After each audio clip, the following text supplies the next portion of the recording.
2 Corinthians, and we're down at verse 16. Now, the last time we got down there, we had made application here about when one church helps another church. And this section here is pretty simple. Chapters 8 and 9 go together. They're talking about the collection that we have. But there's a lot of things that we can get out of this.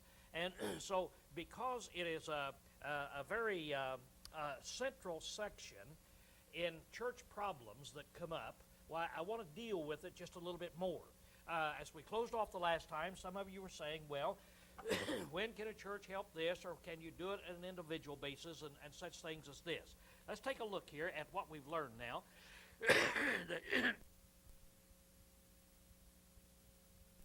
What was that church down at the city of Jerusalem that we've already learned? Then we had these churches over here. Paul said, as I gave order to the churches of Galatia, even so you do. So we have churches with abundance in Galatia and over in Macedonia and so forth. And then they were told that they were to send money over to this church in need. Now up there, we've got it here, telling why they did this. He said, now I say not this, that others may be eased and ye distressed, but by equality, your abundance, being a supply at this present time for their want or their need, that their abundance may also become a supply for your want, that there may be equality. Now, what he's talking about is abundance and need. And he said, I want there to be equality. Now, equality can mean various things. And if we were saying, okay, I want everything to be equal, then that would mean that all of you had to take some money out of your bank account and give it to me, so that I then would be able to raise my bank account up so I'd have exactly the same amount as you're in. But this is not the equality he's talking about. He's talking about somebody with abundance. You guys, you have more than you need. And me, in need, I don't have quite enough. I need some more. So, if we're going to have equality, how much would you have to give me?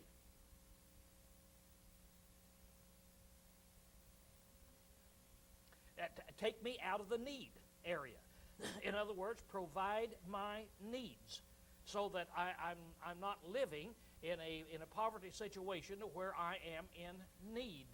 It doesn't mean that you're to take me up to my wants, where I might want to live, but you're to provide for my needs. And then there would be equality.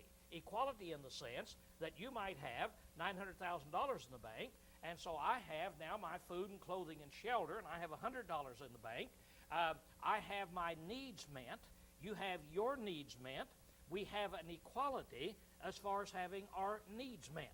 So the church down at Jerusalem, then he said, I want you to send down there and do this. So equality here is talking about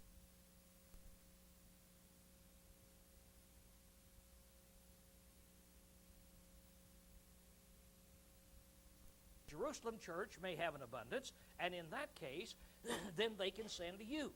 So in this way, churches can send to churches, but it's always the church with an abundance, the church that has something, sending to the church in need. Now, that key in need, that word in need, is an important word because it's caused so much strife in the church. So I want you to notice that each church always sent to the place where the need was. That's where they sent to it. They sent it directly to the need. Now, we also ran across some messengers, and I want to talk about those messengers tonight because they are important fellows. And they are important really for one sense in here. Now, when we get back to 1 Corinthians chapter 16, verse 3, there's where Paul said that you are to select somebody to carry your money down, and whomsoever you select, I'll write them letters of recommendation and so forth. So each church was to select its own messengers. Now, in 2 Corinthians 8, skip down to verse 16. We haven't got there yet, but we will before very long in here. We'll take a look here, and we'll see about these messengers just a little bit more. In fact, let's study now verses 16 down through verse 24 to see about some of these messengers here. So now Paul said, but thanks be to God, who putteth the same earnest care for you in the heart of Titus, for he accepted indeed our exhortation, but being himself very earnest, he went forth unto you of his own accord. So now Paul said, I'm sending Titus back to you, And he's not coming back because I made him go, because he had an earnest desire. He wanted to go back to you. So now I'm sending Titus back to you, and we'll see why here in just a minute. And then in verse 18, and we have sent together with him the brother whose praise in the gospel is spread through all the churches. And not only so, but who also was appointed by the churches to travel with us in the matter of this grace. Now, there is another brother.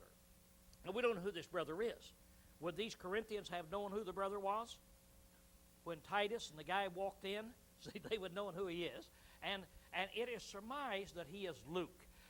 If you study the book of Acts, study the surrounding background about it, Luke was a man who had been preaching up in Philippi for 6 years. He was a man that was noted in the area. He was a man then that was at Corinth when Paul went down, and when they took the money, he was there and he followed Paul. Then he went with Paul. So it's probably Luke, but we don't know. But there was another brother. Now, and I want you to notice here, this other brother here was chosen, who was appointed by the churches to travel with us. So now, here's a guy that churches had appointed, and I'll make that point here in just a little while, to minister unto us to the glory of the Lord, and to show our readiness in here, avoiding this, that any man should blame us in the matter of this bounty, which we ministered by, which is ministered by us. Now, Paul said, I'm the guy that's getting this bounty together. Now, why is it called a bounty? Remember, last week we talked about it?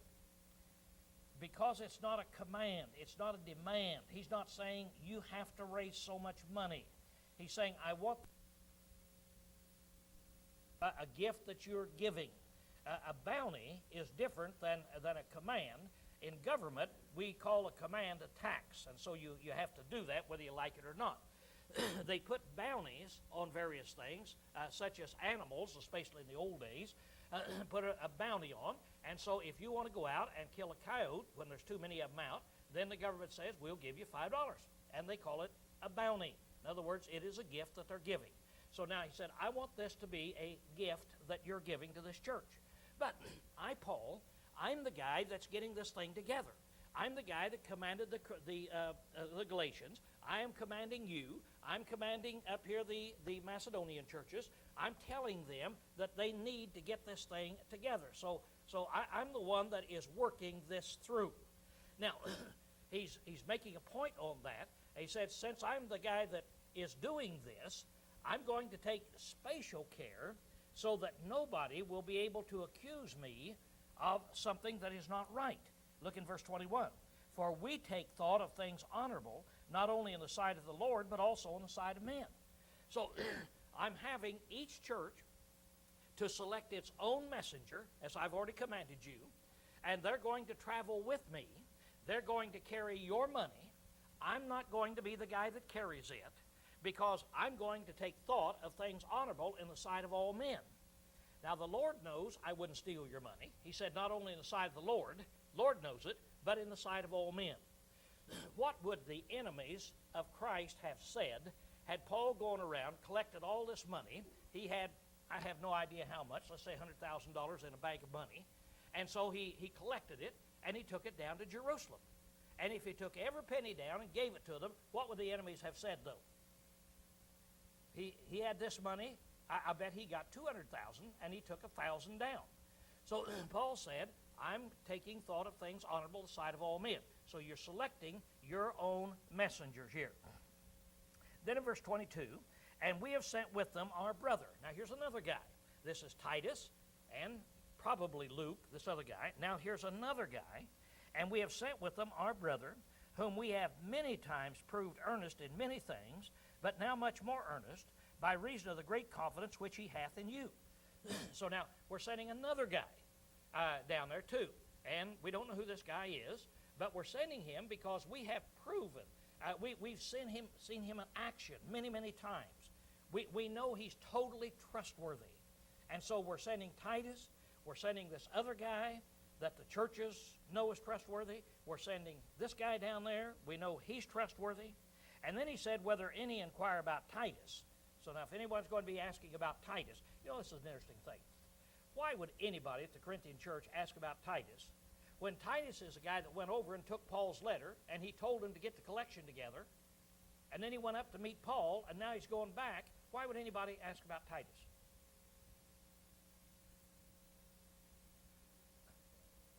What's that? Yeah, he's Paul's helper, but why wouldn't everybody there know him? Why wouldn't everybody there trust him? Remember the other element that we always have in these churches of the first century? The other element that we have in the Corinthian church are those Judaizing teachers, the enemies of Paul. And as some of these guys have probably come in since he left, then when Titus comes back, well, who's this guy? Oh, he's Titus. He's trustworthy. Yeah, I bet he is. I don't know anything about him. So Paul is saying this so that everybody will know that Titus is his partner. He said, he's my partner and my fellow worker. Very little difference between partner and fellow worker. Partner is two people that has a common goal. That's what a partner is. A fellow worker is somebody who is laboring toward the same end. So I might go into a business with Sarah back there, and so I would be her partner in this business. But knowing me, I wouldn't be her fellow worker. What do you mean about that? I'd work it around where she had to do all the work in there. And so later on she says, somebody asked her, hey, what about Lowell? I understand that you're partners with him. Yeah. Well, how do you like him? Well, yeah, I'm a partner, but he doesn't carry his end of the load. He's not a fellow worker, see, that's in there. So he's my partner, he's my fellow worker, and they are the messengers of the churches. They are the glory of Christ.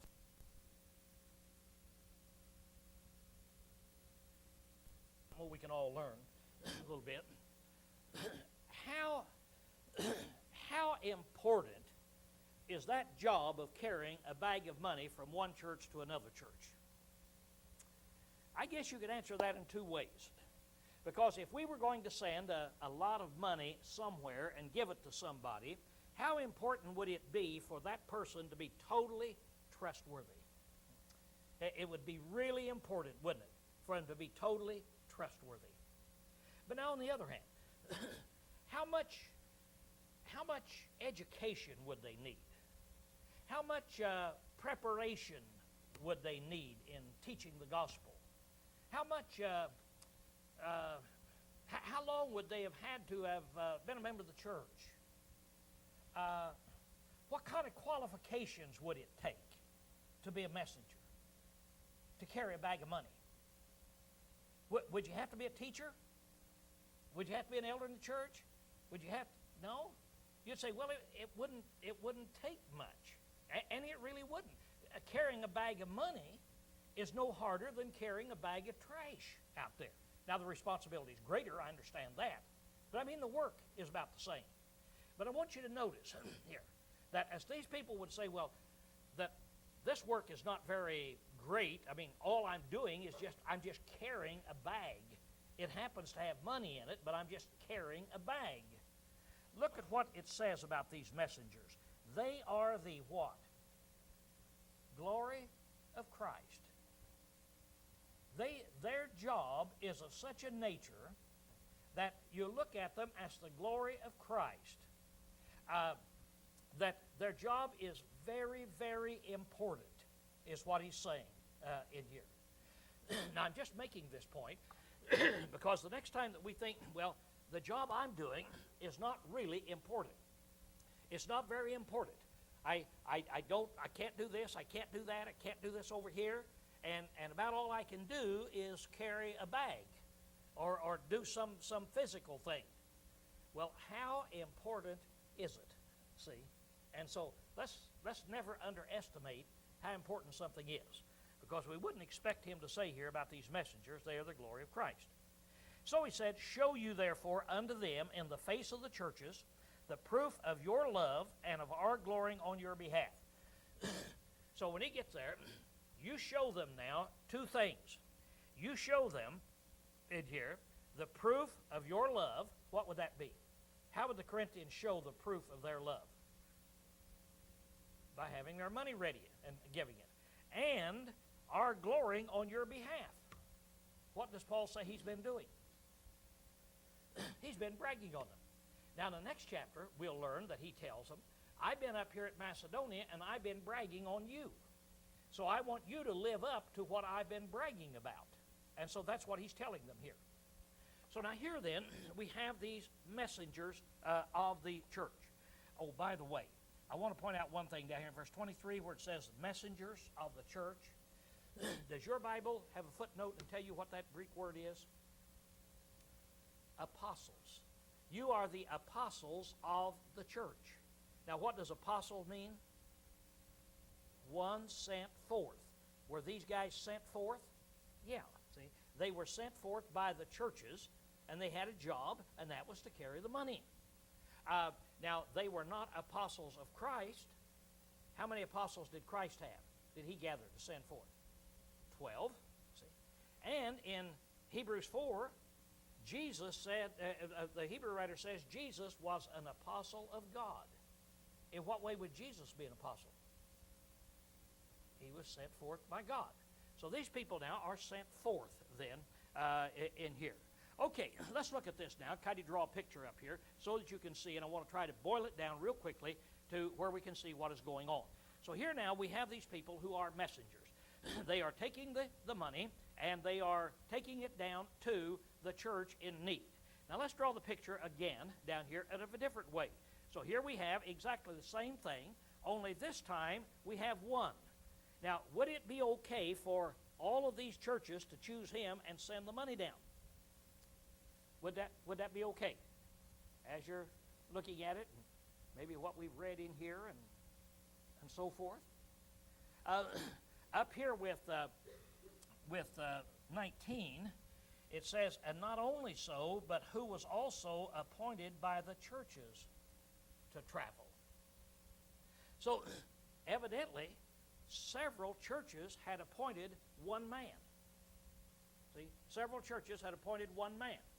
So it would be like if we were sending money, let's say, to El Salvador that we've been talking about, and suppose that all the churches here in the Puget Sound area wanted to send some money down there.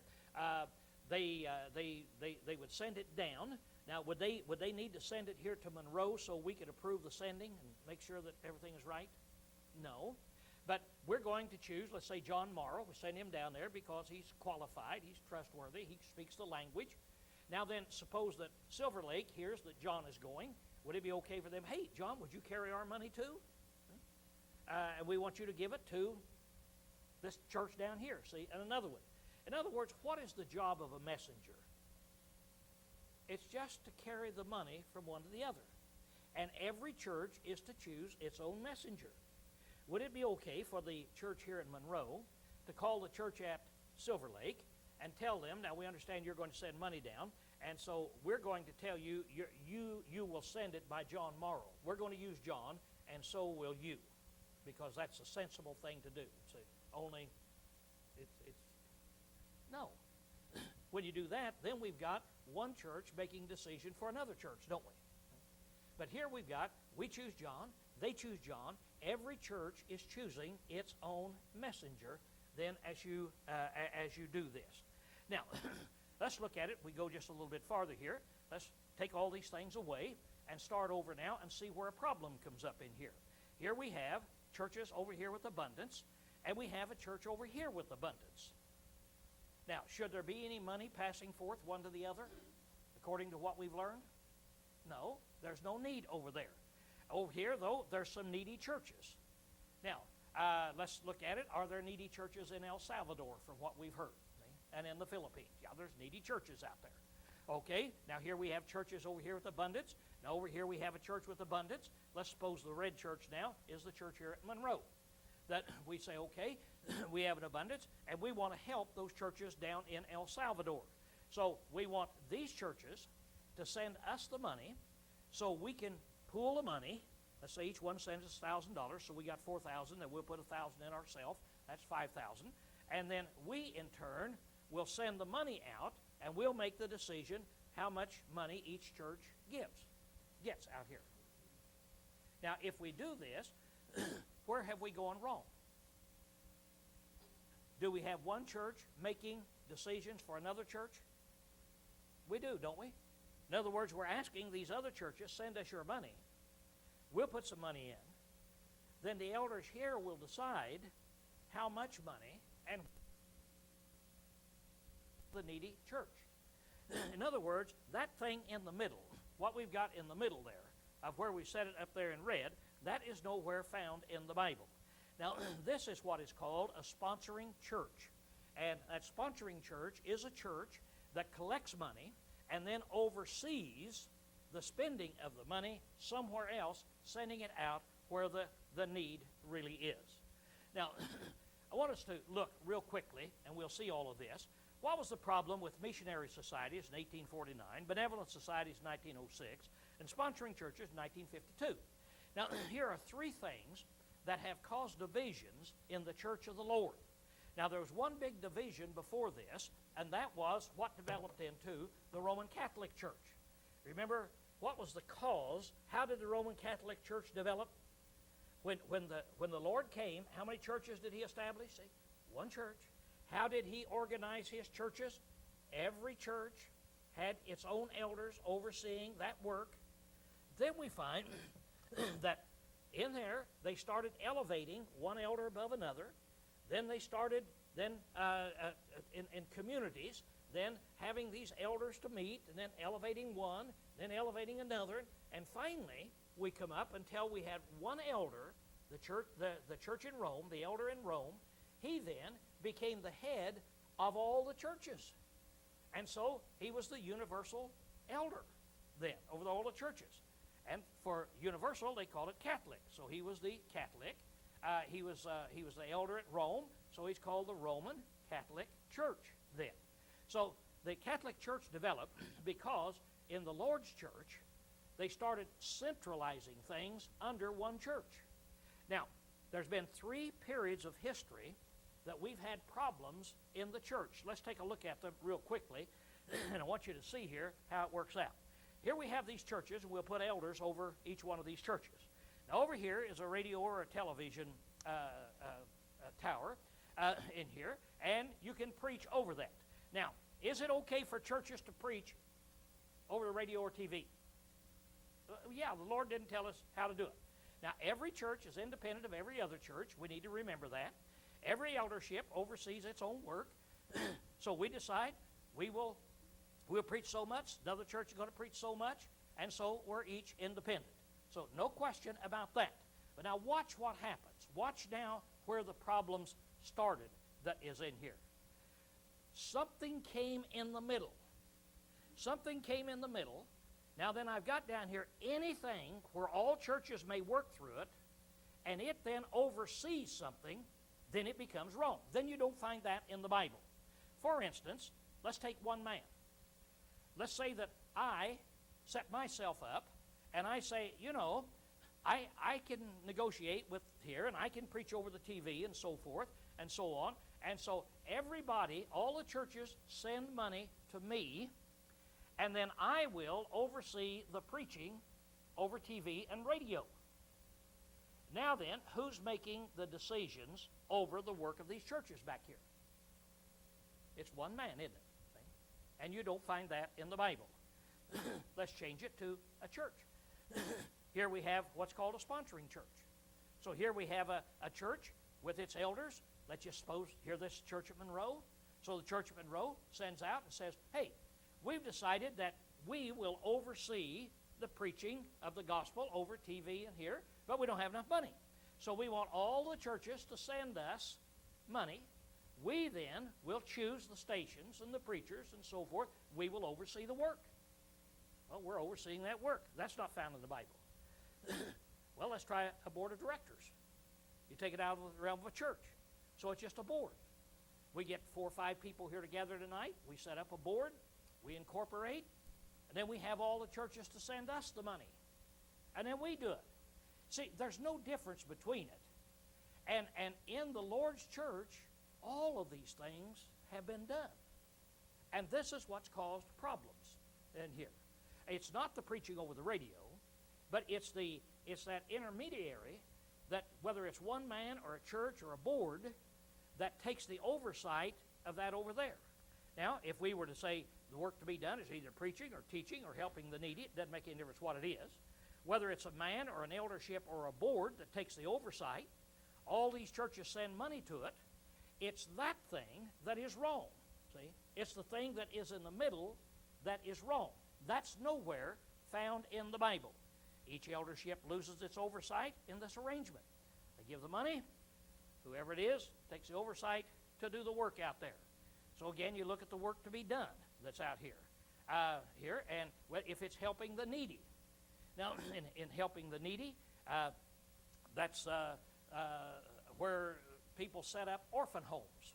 And little orphans needed homes, so they set up orphan homes out there. Well, before we get to it, though, here, the helping the needy, this is the scriptural way. In other words, if there's needy that needs to be helped, each church sends the money, see, and the oversight in there to it. But here's what really happened then in doing all of this here. It's there. I'm trying to go too fast right in here, and that's there. Okay. Now, if you take this, anything that stands in the middle, really, of the churches and its work, and takes the oversight, that's the key. See, that's the key of what you're doing. Now, if you take the work of the church over here, and was there anything in the middle between the church at Corinth and the church at Jerusalem? Anything in the middle? There was, wasn't there? The messengers were in the middle, see? And so people say, yeah, but there were messengers in the middle. Can't two or more churches choose a messenger? Yeah. But what is a messenger's job? It's to take it down. What's the job of this? What's the problem here, see? It's not a messenger. It's you're sending it to a man, a church, an organization, whatever it is, and they then take the oversight in dispensing it out. And so you have something now that is not in the Bible there. Now, in the 1800s, they had a missionary society, board of directors, divided the church. Then in 1900s, about 1906, they started setting up benevolent societies. That divided the church. Then, in 1952, people said, well, let's just set up a church, then have a church to do it. And again, that divided the church. In other words, that thing that stands in there, that's where the problem is. And in this chapter, I wanted you to see really what God's plan is churches with abundance sending to a church in need. And every church has its own oversight. Now, let's look at this map real quickly, and then I want to finish quite a lot here tonight. Last week we learned, here it is, Paul on the third journey, went up to Galatia. He went through there, then he went down to Ephesus. What book did he write in Ephesus? 1 Corinthians. Sent it over with Titus there, and so you read about that now in chapter 16, verse 1, 1 Corinthians. As I gave order to the churches of Galatia, even so do ye. So he gave the command in there. Then Paul went up to Troas to meet Titus. He wasn't there. He went on up into Philippi, on over into Macedonia, and there is where he met Titus. And there then is where he sat down and he wrote 2 Corinthians chapters 8 and 9. Now, where he's writing here in chapters 8 and 9, he's telling them, now you were the first to make a beginning a year ago. You started the collection. Now then, finish it up. See, that's what he said in chapter 8. And then you choose your messengers, and you get it ready so that it'll go with me when I come down. Then, when he went down to Corinth, what letter did he write? Remember what letter he wrote? He wrote the Roman letter when he went down there. Now, in Romans 15, starting in verse 25, he says, now I go unto Jerusalem to take this ministration to the poor saints down there. So he tells, then he's going down there. So he talks about exactly the same thing down there. Now then, he leaves and he goes up to Philippi, goes on down to Troas. When he gets down to Troas, there is where it said upon the first day of the week, the church came together to break bread. But now, in the first 6 verses, you'll find a group of men mentioned. There's a group of men traveling with Paul. Who would they be? They're the messengers, see? And so you can find their names. They're the messengers. Then Paul leaves Troas, and he goes on down then to Jerusalem. And when he gets down to Jerusalem, you read about that in Acts 20 and verse 17. He takes the money in. He's scared to death that the Jerusalem church won't accept it because it's Gentile money, and he's afraid they won't accept it. In fact, he had already told the Corinthians he didn't plan on going, but if he didn't, then he would send letters. If he did, then these people could go with him. When he wrote the Romans, if you read that when you get home tonight, why, he wrote them and he says, pray for me, that it might be acceptable when I get down there. Because he was afraid that it wouldn't be acceptable. So he went down. Now, when he got down there, did they accept it or not? They did. Everything was great. They accepted it. Everything was great. So now then, do you see how all these passages of Scripture then that we got, 1 Corinthians 16:1, and Romans 15, and 2 Corinthians 8 and 9, Acts 20, 7 verses, and Acts 20, verse 17. Do you see how they're all talking about the same thing? So if you want to get the whole story, then you go to them and you can get the whole story. Okay, quickly speaking, that then is what we've got as far as putting things together in the church. You can cut it off up there now tonight, Steve. So, now then, let's go through chapter 9. In chapter 9, now he's going to be talking some more about this giving. He's going to tell them to give. It's very simple, yet a lot of meaningful things in there. But let's see now what he says. He said, for as touching the ministering to the saints, which saints would that be? The saints down at Jerusalem, see? All right, it is superfluous for me to write to you. I don't need to do this. I know I don't, because you're already working on it. He said, for I know your readiness. I know that you're willing.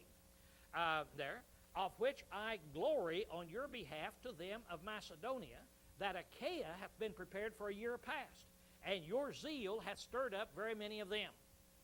So I said, now I've been up here at Macedonia, and I've been bragging on you guys.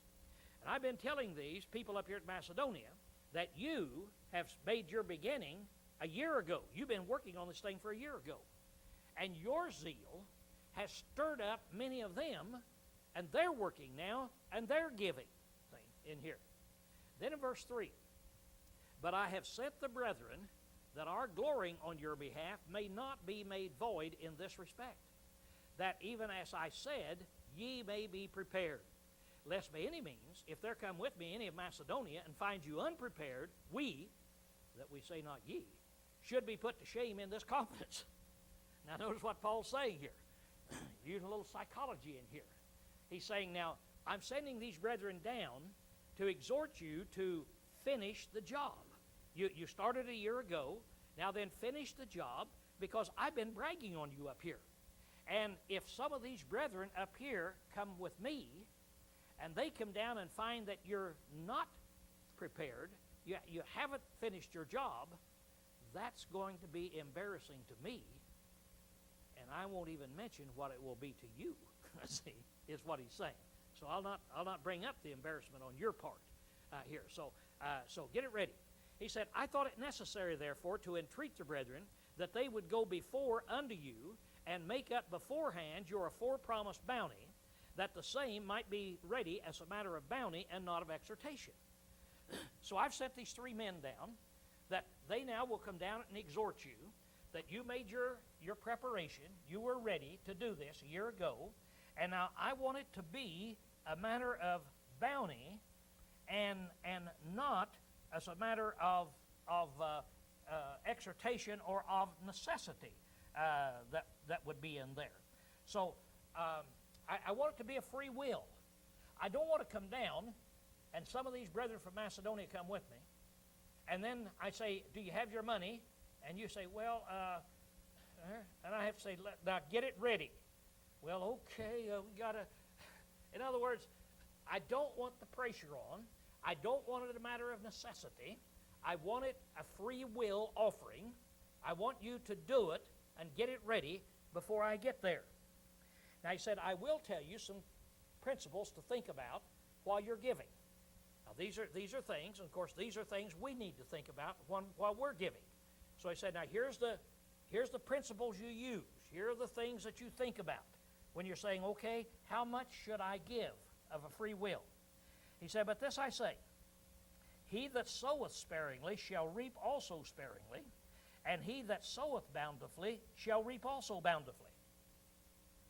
Now, that's an axiom, isn't it? It's just an axiomatic statement.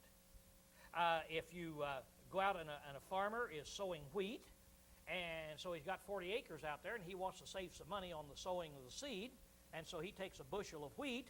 How much wheat's he going to grow on that 40 acres, see? Or if he goes out and he spends $50,000 for seed, then how much wheat is he going to grow on that 40 acres?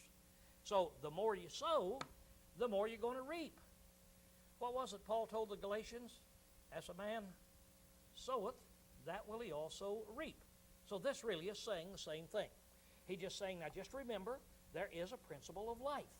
There is a principle that works in the physical universe, and it works in the spiritual universe the same way. So, as you sow, that's how you're going to reap. Let each man do according as he hath purposed in his heart, not grudgingly or of necessity, for God loveth a cheerful giver. So, want each one of you to do as you have purposed in your heart, not grudgingly. That word grudgingly is the same word as grief. Grief. Sorrow. I don't want you to give in a grieving, sorrowful way. If somehow or another I had the ability to force you to give, and the only way I'd know to do it is take a 45 maybe and walk down the aisle and say, empty out your pockets tonight and put it in here. Well, you give. And you would give bountifully. You'd give all you had. But how would you feel when you went home tonight? I run out the door and I get away. What's your feeling going to be? See, it's going to be one of grief. It's going to be one of sorrow. I didn't want to do that. There was no free will involved in it. It was all of necessity. And God said, that's not what I want. I want a cheerful giver. I want a cheerful giver. Now, this word, not of necessity here, means that nobody is putting the pressure on you, making you give so much. Paul, when he wrote the Philemon letter, you remember when he wrote the letter Philemon? He wrote it to a guy by the name of Philemon. And Philemon's slave, Onesimus, had run away and was over at Rome. And Paul writes him, and he says, now, Philemon, I'm sending Onesimus back to you. I'm going to send him back to you. And I want you to treat him just like you treat me. But he said, now, I really don't want to send him back. I would like to keep him because he's very needful to me. And he said, I know that if I wanted to keep him, I could. In other words, he said, I know that if I wrote you and said, I'm keeping your slave because he's helpful to me, you would say, okay. But Paul said, I don't want it to be of necessity. And that kind of shows what necessity is, you see. That would put the pressure on Philemon, where what could Philemon say when Paul said this, you see? Well, okay, but he could have a bad attitude about it. So, I want it to be cheerful. I want it to be not grudgingly. I want it not be necessity. I want you to think about bountifully giving. Now he said, here's something to think about. And God is able to make all grace abound unto you, that you having always all sufficiency in everything may abound unto every good work. So now it's God who's given you sufficiency in everything. Now, sufficiency in everything. How many things in your life do you have sufficiency in? See, just you. As you think about it, if I were to ask you, write down all the things of which you consider yourself blessed to where you have at least what you need, if not more. How many things would you write down? Well, everything in your life, wouldn't you? Isn't that about how we're blessed? So he says, now I know said you have all this sufficiency in everything. And it's God who gives us all of this. We've got the mental powers to do things. Why is it that you're able to drive a car down here tonight and a lot of people aren't? Why do you have that sufficiency? You've been blessed by God. And so you can just go through life in all these ways. But he says, now just remember, God having here all sufficiency, that in everything you may abound unto every good work, as it is written, He that scattereth abroad, he that hath given to the poor, his righteousness shall abide forever. So just remember, God says, the one who gives us sufficiency, the one who gives us this abundance that we've got, just remember, He said, if you scatter abroad, if you give to the poor, your righteousness shall abide forever. That's what He's after. Then He explains it. And he that supplieth seed to the sower and bread for food shall supply and multiply your seed for sowing and increase the fruits of your righteousness. So he said, here's how it works. He that supplieth seed to the sower. Who is it that supplies seed to the sower? Now here we're talking about money. There's a lot of things you could sow, whether it's wheat. In this case, we're going to sow money. We're going to give it to the poor. Where'd you get your money? Did God have anything to do with it? Okay. Oh boy, you bet your life. God blessed me with the abilities that I have to be able to do this and do that and make the money and so forth. All right, now the same God that supplied seed for the sower, He's the same God that supplies bread for food. And that is for the end result of what you've got. He's the same guy that is blessing you with the fruits of your labor. Now he says, He shall supply and multiply your seed for sowing and increase your fruits of your righteousness. So if we sow abundantly, God will bless us abundantly. If we sow abundantly, God will supply abundant fruit in our life. It's God who does this. Now, what he's saying is, don't operate upon the basis of being somebody that hoards it up. In other words, I've got all of this, and now then I want to keep it for myself. No, I want to do good works. I want to help people. And then what he's saying is, you'll find out, the more you help, the more is going to come back to you. It's going to come back to you. Remember that principle again? As a man soweth, that shall he also reap. What happens where Jesus said about your judging?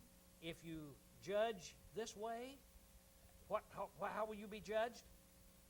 With what measure you meet, it shall be measured unto you. The way that you live is coming back. If it even works down to this. If you're having any trouble of people not being friendly to you, do you know what you might try? And I'll guarantee it'll work. You know what you might try? So all the people, just all of a sudden, they just turn around, they'll be friendly to you. You know what you can do? Just be friendly to them. Try it. You might say, oh, I am. No, you're not. No, you're not. It's just like this. Let me tell you something. Let me tell you, I am really upset about something. I've been planting wheat on this carpet up here for 3 years and haven't grown a stalk. I've been planting wheat, you see, that's up here and haven't grown a stalk. You say, yeah, you're planting in the wrong place. Oh, okay. Now, let me tell you something else. In my garden, every year I go out and I plant wheat, but wheat never grows. Wheat never grows. It's always thistles. It's blackberry vines. I plant wheat, but wheat won't grow. Wherever I plant wheat, wheat won't grow. Now, what are you going to tell me?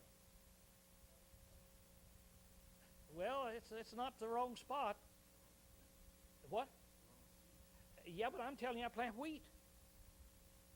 And wheat won't grow. What? Oh, now she's calling me a liar. You notice that? She's saying, you're wrong, Lowell. Now, why would she say I'm wrong? Because I am wrong. What do you know? If I plant wheat, what do you know is going to come up? There's going to be at least one stalk of something come up, isn't there? There's going to be wheat that is going to come up. Now, I might not take very good care of it and let the blackberries, eat it up and so forth, but there's going to be wheat that's going to come up. And whatever you plant, that's what you're going to grow. Now, if I'm friendly, people will be friendly to me. People will be friendly to me. Just give it a try. And in giving, give. And then you'll see, yeah, I'm blessed. Now, here's a problem, though. If you try to tempt the Lord and you say, I'm going to try this, so I'm going to give half of everything I make and see what the Lord does to me this next year, because I want to make 4 times as much as what I'm making, so I'm going to give half, and the Lord better come through, because he promised me he would. Now, this is what you call tempting. You remember Jesus, the devil came up to him and he said, jump off of this temple up here, this tabernacle, because the scripture says that an angel will catch you and not even let you stub your toe. And Jesus said, yeah, that's true, but I'm not going to do it. Why? Because I'm not to tempt the Lord thy God. When God said he'll do something, so I just go out and try it to see if he'll do it. So this next year, I'm just going to give to see whether God will bless me. No, you give for a purpose. See? You give for a purpose to help that needy that's there. So, he goes ahead and he says, and ye being enriched in everything, unto all liberality which worketh through the thanksgiving, which worketh through as thanksgiving to God. Now he's going to talk about this. Here's another thing that will happen when you give, when you do good to people. Not only is the needy cared for, but there will be many thanksgivings go up to God. Now, when we send some money down to El Salvador, guess what happens in El Salvador? There's a lot of prayers in there. There's a lot of thanksgivings that go up to God. Now, we can thank him that we have the ability to do this, but when they receive it, what will they do? Oh, thank you, Lord. And then God's going to be glorified more with all of this thanksgiving that's going to go up to him. Thanksgivings you don't even know about. He said, for the ministration of this service not only filleth up the measure of the wants of the saints, it'll not only help the needy, but aboundeth also through many thanksgivings unto God. So when you send this money down, all of these saints down there will thank God, and God will be glorified. Seeing that through the proving of you by this ministration, they glorify God for the obedience of your confession unto the gospel of Christ, and for the liberality of your contribution unto them and unto all. So when they see the liberality that you've given, these people, by the multiplied number of people, are going to thank God for your liberality and the way that you've given your contribution unto them and unto all. This is the way that you work toward everyone who is in need. You see here he's talking about. While they themselves, that's the Jerusalem saints, with supplication on your behalf, long after you, by reason of the exceeding grace of God in you. Now, another thing that they will want is that they now are going to give supplication on your behalf. They're going to pray for you, the saints down at Jerusalem. They're going to pray for you, and they're going to long to see you. They're going to want to see you. They're going to want to be associated with you for the help that you've given. Thanks be to God for his unspeakable gift. So look at all the good things that happens. He said, now when you people give bountifully, and keep this in mind, because that's the reason you have an abundance, is because God has blessed you, and God will bless you when you sow your seed. God will see that you reap in there, so you will receive blessings. These people down there will have their needs taken care of. Then you will be able to thank God that he has given you this abundance to give. They will thank God for your character in Christ that you have given. they will pray to God on your behalf, and they will long to see you, and all this thing just works together for one great big family. Thanks be to God for His unspeakable gift in this contribution in this way. So, that's how He deals then with the giving to take care of the saints that are down there. Okay, there's where we close tonight.